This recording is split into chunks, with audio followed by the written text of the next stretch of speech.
Hello, I'm Stewart Bloor. I'm on the Brook where I've recently been enjoying myself.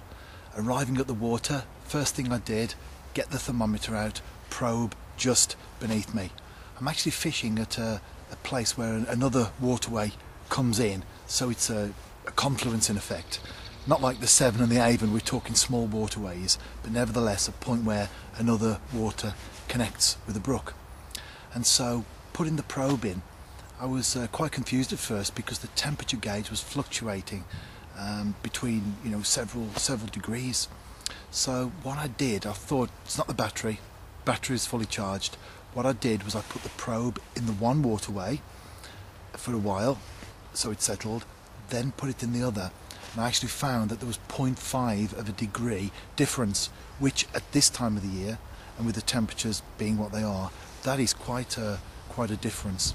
So what it's done is it's enabled me to position my bait exactly where I want it to be, just out the colder water into the warmer water where hopefully the fish will be congregated. It's only a small brook anyway, so we're not talking a massive area, but this time of the year those differences can mean catching fish or not catching fish. So anyway, I was quite surprised to find that big difference really in the two waterways, which is another reason why it's always good to take temperature and find out what's happening in the water.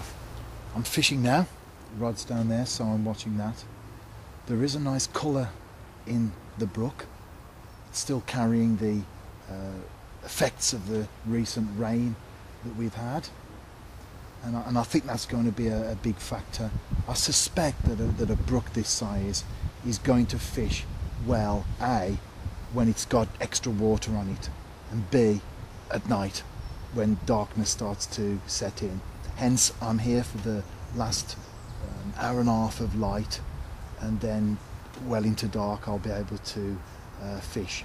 There are some waters, much bigger than this of course, I'm talking about rivers, small rivers where I've walked the length during the summer when the river's been low and clear, and there's been absolutely no sign whatsoever of fish.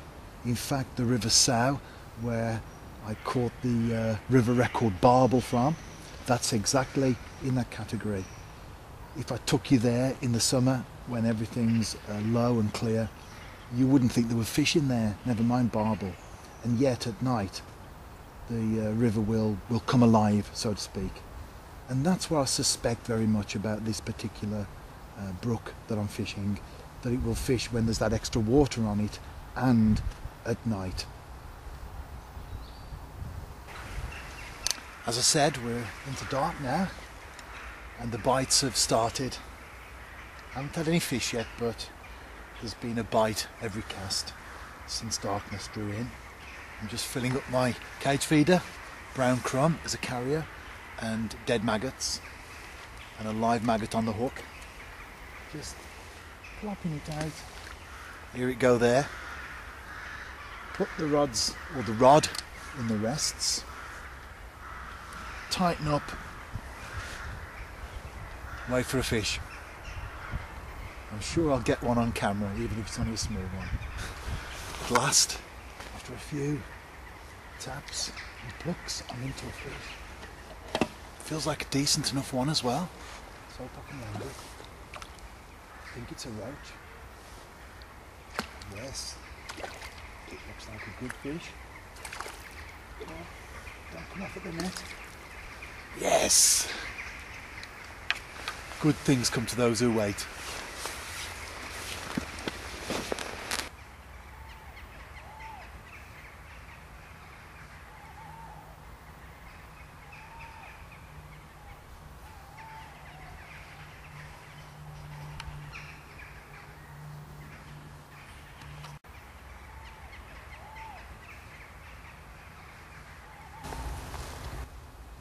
Session 2, back on the brook. I'm watching the rod, so I'm looking away from the camera. I had a couple of nice roach, as you will have seen from the film so far, on session 1 into dark. So I'm back again, just before dark now. That's when the fish do come on the feed, as I suspected anyway. It's been one of those clumsy sessions so far. I left my phone at home. I've broke a quiver tip insert. I've got stuck on the bottom on a snag. Kicked my maggots over. That sort of thing. I'm sure we all have those anglers. But I'm just hoping the clumsiness stops here as I've just cast out proper, and hopefully we'll get amongst the roach again. I'm hopeful. First fish, just a small one. Doesn't even need the net for that.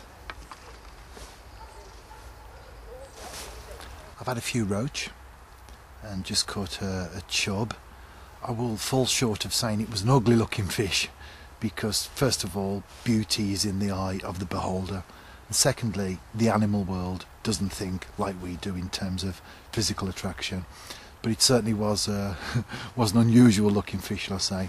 Watching the rod now, it's gone a little bit quiet, hence I decided to film this clip. But it was at the body of a chub and the head of something that you'd probably find in a rock pool. It reminded me actually, as it came to the net, with its protruding eyes, of a hammerhead shark.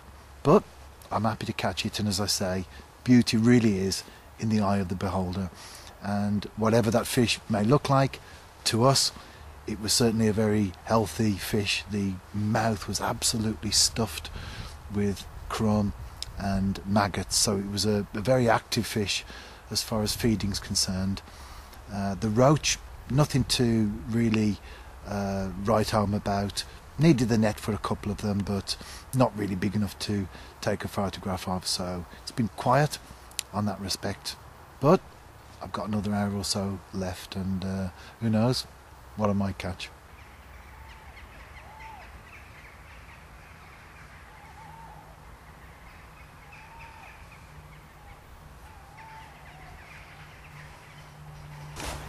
Back on the brook for the third and final session, and who would have thought it? Just as the big thaw had started and had started to clear the ice, it's back again. We've had some very cold weather since I was here on session 2, just in a few days, and last night we had snow in the area, and so the canals and still waters are partly frozen again. But I'm on the brook, as I say, after these roach, but the conditions are very different. The brook is now quite low and clear-ish. It does have a little bit of colour in it, so I've changed my tactics. Still fishing 2.5 pound line, but as you can see there, I've dispensed with the cage feeder, and I've got a 3.5 gram lead, which will easily hold bottom in this brook. And then I've created a hook length of about 2.5 inches, and that's created there, as you can see, by the 5mm bead, which is over size 6 shot. So very, very simple approach. I'm not using a cage feeder, as I said. I'm just using bread on the hook, just simple bread, size 14 hook, just pinching the bread around it. And there's my bait. It's a mixture of brown crumb and white crumb, which you can see there. I've already put the water in, and I've put just the right amount of water to hold it together so that it forms a nice tight ball, but when it hits the bottom it will break up. So I've put a lot of thought into this particular session, thinking about the venue, thinking about the species, roach, and how to approach it, and I believe that what I've got now as my approach is going to work. But, as I often say, let's see.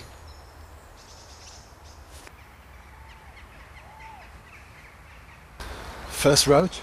I've had a few little taps as we're getting into dusk now. I need the net for it, not a massive fish though, but still very nice. Didn't need the net really, but looks good.